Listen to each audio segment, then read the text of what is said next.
خطبہ نمبر 220 آپ علیہ السلام کا ارشاد کرامی خدا کی راہ میں چلنے والے انسانوں کے بارے میں۔ بسم اللہ الرحمن الرحیم۔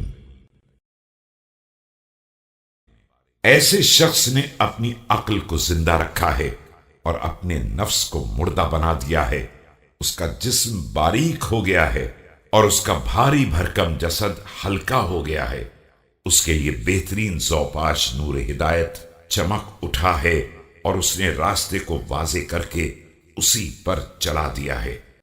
تمام دروازوں نے اسے سلامتی کے دروازے اور ہمیشگی کے گھر تک پہنچا دیا ہے، اور اس کے قدم طمانینت بدن کے ساتھ امن و راحت کی منزل میں ثابت ہو گئے ہیں کہ اس نے اپنے دل کو استعمال کیا ہے اور اپنے رب کو راضی کر لیا ہے۔